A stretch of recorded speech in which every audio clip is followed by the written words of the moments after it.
ಗರ್ಗರಿಯಾಗಿದೆ ಅಲ್ಲ. ಈ ಥರ ಗರ್ಗರಿಯಾಗಿ ಪೂರಿ ಮಾಡಿಕೊಂಡು ಪಾನಿಪುರಿ ತಿನ್ನೋಕ್ಕೆ ಎಷ್ಟು ಚೆನ್ನಾಗಿರುತ್ತೋ, ಈ ಪೂರಿ ಮಾಡೋದು ಅಷ್ಟೇ ಟೈಮ್ ಕನ್ಸ್ಯೂಮಿಂಗು. ಈ ಪೂರಿ ಮಾಡೋಷ್ಟೊತ್ತಿಗೆ ಯಾವ ಲೆವೆಲಿಗೆ ನಾನು ಪೇಷನ್ಸ್ ಕಳ್ಕೊಂಡಿದ್ದೆ ಅಂದರೆ, ಹೋಗಿ ಅಂಗಡೀಲಿ ಒಂದು ಪ್ಲೇಟ್ ಪಾನಿಪುರಿ ತಿನ್ಕೊಂಬಂದ್ಬಿಡೋಣ ಅನ್ನಿಸ್ಬಿಡ್ತು.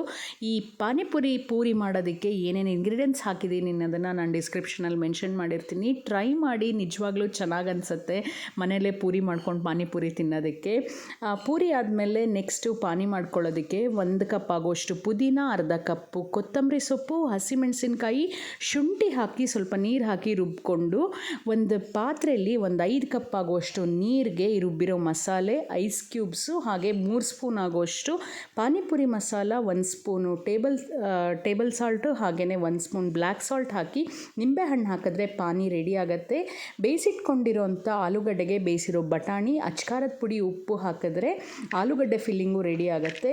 ಈಗ ಅಸೆಂಬಲ್ ಮಾಡೋದಕ್ಕೆ ಪೂರಿಗಳನ್ನೆಲ್ಲ ಒಂದು ಪ್ಲೇಟಲ್ಲಿ ಹಾಕಿ ಅದಕ್ಕೆ ಆಲೂಗಡ್ಡೆ ಫಿಲ್ಲಿಂಗ್ ಹಾಕಿ ಮೇಲೆ ನಂತರ ಸ್ವಲ್ಪ ಈರುಳ್ಳಿನೂ ಹಾಕಿ ಪಾನಿನೂ ಹಾಕಿಬಿಟ್ಟು ಅದ್ರ ಮೇಲೆ ಸ್ವಲ್ಪ ಬೂಂದಿ ಕಾಳು ಹಾಕಿ ಸ್ವೀಟ್ ಚಟ್ನಿ ಹಾಕಿದ್ರೆ ಪಾನಿಪುರಿ ತಿನ್ನೋಕ್ಕಂತೂ ಅಲ್ಟಿಮೇಟ್ ಆಗಿರುತ್ತೆ.